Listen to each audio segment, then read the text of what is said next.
नमस्कार.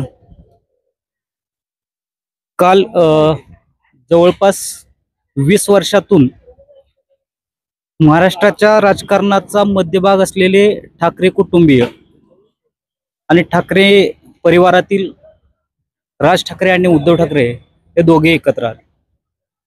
जवळपास 20 वर्ष या दोघांमधून अगदी काडीही जात नाही अशा प्रकारचं वातावरण होतं. आणि हे दोन ठाकरे बंधू कधी एकत्र येतील याची वाट फक्त त्या दोघांचे कार्यकर्तेच नाही तर अखंड महाराष्ट्र पाहत होता. मात्र काल मराठी भाषेच्या मुद्द्यावरून हे दोन्ही ठाकरे बंधू एकत्र आलेत. अशीच फूट आपल्या महाराष्ट्रातील दुसरं जे एक ब्रँड आहे राजकारणात ते म्हणजे पवार घराणं. त्या पवार घराण्यात पण पडलेले आहे. आज 20 वर्षानंतर मराठी भाषेच्या मुद्द्यावरती हे ठाकरे कुटुंब एक आलं. आदित्य ठाकरे असतील, अमित ठाकरे असतील, राज ठाकरे असतील आणि उद्धव ठाकरे. त्याचप्रमाणे पुढच्या काळात शरद पवार साहेब, अजित पवार साहेब, पार्थ पवार आणि युगेंद्र पवार ही पवार कुटुंब जे आहे ते पण एकत्र पाहायला मिळेल का याविषयी आपण आज चर्चा करणार आहोत. आपण आहे इंदापूर तालुक्यातील भवानीनगर या गावामध्ये. भवानीनगर या गावामध्ये येण्याची गरज का बसली सांगतो तर हे भवानीनगरचं जे सहकारी साखर कारखाना याचं कार्यक्षेत्र जवळपास बारामती आणि इंदापूर या दोन्ही तालुक्यात आहे आणि जवळपास 16 पेक्षा अधिक गावं या कारखान्याच्या कार्यक्षेत्रात आहे. त्यामुळं आपण जाणून घेऊया आपल्या भवानीनगर येथील कार्यकर्त्यांची नक्की इच्छा काय आहे ते आमचे प्रतिनिधी गणेश गुप्ते यांच्यासह. आपल्या बरोबर संचालक इंदापूर तालुका खरेदी विक्री संघ अमोलजी बोलटे, अजित दादा गट, त्याचबरोबर विजय शिरसट, इंदापूर तालुका उप तालुका प्रमुख उद्धव बाळासाहेब ठाकरे गट आणि जैनुद्दीन कबीर अल्पसंख्याक तालुका उपाध्यक्ष शरदचंद्र पवार गट. सध्या आपण भवानीनगर मध्ये आहोत आणि मी सर्वप्रथम जाणार आहे अमोल बोलटे यांच्याकडे की सध्या अजितदादा आपल्या राज्याचे उपमुख्यमंत्री आहेत आणि या मुद्द्यावरती जाणार आहे की शरदचंद्र पवार साहेब आणि अजितदादा पवार साहेब जसे उद्धव ठाकरे आणि राज ठाकरे एकत्र आले त्याचप्रमाणे उद्या भविष्यामध्ये अजितदादा आणि शरदचंद्र पवार साहेब एकत्र येतील का या मुद्द्यासाठी मी जाणार आहे अमोलजी बोलटे सरांकडे. काल जो माननीय राजसाहेब ठाकरे व माननीय उद्धवजी ठाकरे साहेब यांनी जो मराठीच्या मुद्द्यावर एकत्रित जो मेळावा घेतला तो मेळावा मराठी माणसासाठी मुंबईतल्या किंवा महाराष्ट्रातल्या मराठी व्यक्तीसाठी अतिशय चांगला आज तो मुद्दा त्यांनी लावून धरल्यानंतर, कारण मराठी ही आपली महाराष्ट्राची संस्कृती आहे. महाराष्ट्राच्या हजारो वर्षाची मराठी भाषा आहे.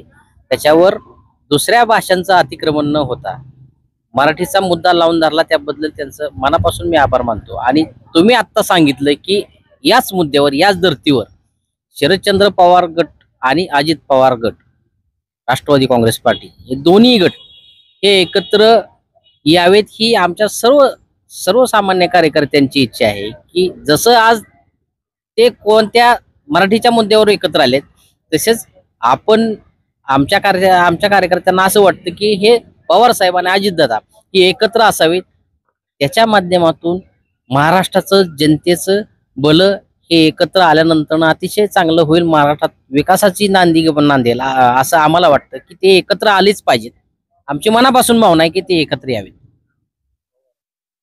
याचबरोबर आपल्या बरोबर आहेत शिवसेनेचे इंदापूर उपतालुका प्रमुख विजयजी शिरसट. आता राज ठाकरे आणि उद्धव साहेब ठाकरे हे एकत्र आलेत याबाबत त्यांच्याकडून आपण जाणून घेणार आहेत की हे समीकरण कशा पद्धतीचं असणार आहे.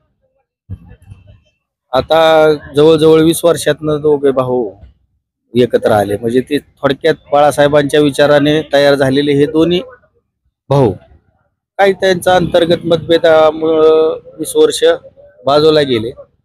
राजसाहेबांनी वेगळा पक्ष स्थापन केला आणि दोघांची ताकद प्रचंड आहे. फक्त ती विखुरली गेली होती आणि कोणत्या ना कोणत्या कारणाने का म्हणा महाराष्ट्रातल्या मराठी मनांना एक दिलासादायक वातावरण कालपासून तयार झालं. विजय मेळावा मराठीच्या मुद्द्यांवर झाला त्यामुळे येणाऱ्या काळात भविष्यात ठाकरे ब्रँड हा महाराष्ट्राला किती महत्वाचा आहे आणि ठाकरे ब्रँड काय असतो याची प्रचिती बाळासाहेबांनंतर हे दोन भाऊ संपूर्ण महाराष्ट्राला देतीलच. मला एकच म्हणायचं आहे की ठाकरे यांच्या पक्षातून तयार झालेले नेते दुसऱ्या पक्षात जाऊन त्या पक्षाच्या लोकांनी त्यांचा पक्ष फुगावलाय. म्हणजे ठाकरे हे नेते बनवणारी फॅक्टरी आहे आणि ह्या फॅक्टरीमधून तयार झालेला कार्यकर्ता नेता दुसरे पक्ष आपल्या पक्षात ओढून त्यांना त्यांच्या पक्षाचा नेता करतात. म्हणून ही दोन ठाकरे एकत्र आल्याच्या नंतर अनेक नेते चांगले नेते मराठीसाठी महाराष्ट्रासाठी झटणारे या महाराष्ट्राच्या भूमीत तयार झालेल्या भविष्य काळात आपल्याला पाहायला मिळणार आहे. याचबरोबर जैनुद्दीन कबीर आहेत आपल्या बरोबर, शरदचंद्र पवार गट.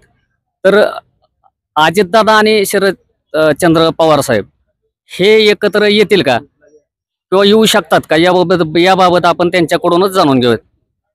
आज जर आपण पाहिलं तर 20 वर्षांनी ठाकरे कुटुंब एकत्र येतंय. भले ते मराठी विषयासाठी असेल कशासाठी असेल पण ते एकत्र येतं हे महाराष्ट्रासाठी नक्कीच आनंदाची बाब आहे. दोघे भाव मिळून नक्कीच शिवसेना अजून मोठी करतील यात महाराष्ट्रामध्ये कोणालाही शंका नाही. तसेच शरद पवार साहेब आणि अजितदादा हे दोन गट सुद्धा एकत्र आले पाहिजेत. अजितदादांचं नेतृत्व हे पवार साहेबांनी तयार केलेलं आहे. पवार साहेबांच्याच छायेखाली ते नेतृत्व तयार झालेलं आहे आणि एक कणखर नेतृत्व म्हणून अजितदादांचं नेतृत्व हे अख्खा महाराष्ट्र मान्य करतो. उद्या जर दोन्ही गट एकत्र आले आणि जर अजितदादांसारखा कणखर नेता जर नेतृत्व करून महाराष्ट्राचा मुख्यमंत्री झाला तर महाराष्ट्राचा कायापालट व्हायला उशीर लागणार नाही हे नक्कीच. म्हणजे दोन्ही गट हे कुठल्या तरी एका विषयाने एकत्र आलेच पाहिजे ही जनतेमधली एक सुप्त लाट आहे. नक्कीच. आता आपल्या बरोबर काही ग्रामस्थ पण आहेत, तर आपण विचारूया की अजितदादा आणि शरद पवार साहेब हे एकत्र यावं असं तुम्हाला वाटतं का? यावं होतं. जसे ठाकरे बंधू एकत्र आले तसे पवार साहेब आणि अजितदादा एकत्र यावं अशी सर्वसामान्य जनतेची म्हणणं आहे, एकत्र यावे. याचबरोबर ठाकरे गट जसे एकत्र आलं तसं अजितदादा आणि शरद पवार साहेब एकत्र यावेत असं तुम्हाला वाटतं का? आम्हाला असं वाटतं की दादा आणि पवार साहेब जर एकत्र आले तर फार मोठी महाराष्ट्राची ताकद होईल. त्यासाठी येणं ही गरजेचंच आहे. त्याचबरोबर आपल्या बरोबर अजून एक काही लोक आहेत, त्यांना आपण विचारूया. भगत वस्तीचे पोपट भगत म्हणून आहेत की आपल्याला काय वाटतं नेमकी आता राज ठाकरे आणि उद्धव ठाकरे एकत्र आलेत, त्याचबरोबर अजितदादा आणि पवार साहेब हे एकत्र यावेत असं वाटतं का? 100% आलं पाहिजे. त्यांनी अजितदादांनी शरद पवार साहेबांनी एकत्र आलं मराठी माणसाला चांगली पुढे दिशा मिळेल.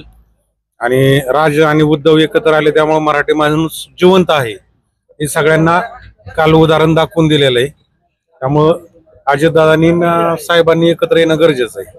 100% आलं पाहिजे. आणि याचबरोबर काही या ठिकाणी आहेत की आपल्याला काय वाटतं, काल उद्धव ठाकरे आणि राज ठाकरे एकत्र आलेत तर ती गोष्ट चांगली आहे का किंवा आपल्याला कशी वाटते, आपली काय प्रतिक्रिया त्याच्यावर? ती गोष्ट चांगली आहे. एकत्र आलं पाहिजे आणि त्या जे हे झालेलं आहे आता जे वेगवेगळे झाले होते त्यांनी एकत्र आल्यामुळे फायदा होईल सगळ्यांचा. त्याचबरोबर अजून काही लोक आहेत आपल्याकडे, आपल्याला काय वाटतं शरद पवार आणि अजितदादा एकत्र आले पाहिजेत? कसं आहे, अजितदादा हे भाजप पक्षाकडे वळलेले आहेत, त्यांचा पाठिंबा घेतलाय. त्यांची विचारधारा ही शरद पवार साहेबांना पटत नाही, पण हे दोघांचे विचार एकत्र येणं फार गरजेचं आहे. पण पवार साहेब हे अशा विचाराचे व्यक्ती आहेत की त्यांना वाटतं भाजप हा भारताचं नुकसान करतं, भारताचं नुकसान करतं. त्यामुळं पवार साहेब आणि अजितदादा एकत्र येणं गरजेचं आहे. पण काय होतंय ते काळानुसार बदल झाला तर वेगळं होईल. बरोबर. अजून एक जण आपल्या बरोबर आहेत. काय वाटतं आपल्याला की पवार साहेब आणि अजितदादांनी एकत्र यावं असं वाटतं का तुम्हाला? दोघांनी एकत्र यावं असं वाटतंय. तशी आपलीच माणसे दोन्ही. याचबरोबर राज ठाकरे आणि उद्धव ठाकरे बरोबर आलेत आता, त्याबद्दल आपली काय प्रतिक्रिया, आपल्याला काय वाटतं? त्यांनी एकच नंबर केलं दोघा बाबांनी. महाराष्ट्राच्या मुळे आता सुधारण व्हायचं चांगलं चाललं. अजून आपल्या बरोबर काही लोक आहेत, त्यांच्याकडून आपण जाणून घेऊयात की नेमकं राज ठाकरे आणि उद्धव ठाकरे एकत्र आलेत. आपल्या बरोबर पप्पू सोनार म्हणून आहेत भाग्यनगरचे. तर त्यांना काय वाटतं की उद्धव ठाकरे आणि राज ठाकरे एकत्र आलेत, तर त्याबाबत आपण त्यांची प्रतिक्रिया घेणार आहे. जे आता राजकारण चालू आहे, मराठी माणसासाठी एकत्र आलेले जी दोघ जण आहेत ते वाघाची पिल्लं आहेत, छावा आहेत, की जे मराठी विषयासाठी जो भाजपने जो अजेंडा काढला होता मराठी भाषेच्या विरोधात हिंदी भाषेसाठी, त्याच्यासाठी ही दोघांनी जे एकत्र येऊन मराठी भाषेसाठी जो एकत्र मराठी माणसांना जे एकत्र आणायचं काम केलेलं आहे ते अतिशय उत्कृष्ट पद्धतीने झालेलं आहे. एवढंच मला बोलायचं. आपल्या बरोबर निलेश चव्हाण आहेत भाग्यनगरचे. की राज ठाकरे आणि उद्धव ठाकरे, त्याचबरोबर अजितदादा असतील, शरद पवार गट असेल, तर याबाबत त्यांना काय वाटतं आपण जाणून घेऊया. आताचं जे राजकारण बघता जो काय विषय चाललाय ते हिंदी सक्ती विरोधात, तर ते मराठी दोघ जण भाऊ मिळून आले ते सर्व महाराष्ट्राला आनंदाची बातमीच आहे. असंच मराठीचा उद्धार हा लोकांनी केला पाहिजे महाराष्ट्रातील. अजितदादांनी पवार साहेबांकडे आलं पाहिजे असं वाटतं का तुम्हाला? हो, 100% आलंच पाहिजे.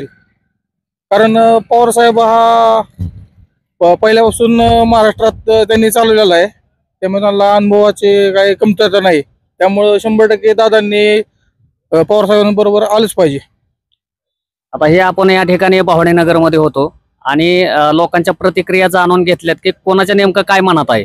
आणि त्याचबरोबर लोकांचं असंही मत आहे की अजितदादांनी आणि पवार साहेबांनी एकत्र आलं पाहिजे. जसं राज ठाकरे आणि उद्धव ठाकरे 20 वर्षांनंतर एकत्र आले, त्याच पद्धतीने अजितदादांनी आणि शरदचंद्र पवार साहेबांनी एकत्र आलं पाहिजे आणि बरोबर काम केलं पाहिजे, अशी प्रतिक्रिया लोकांमधून येत आहे.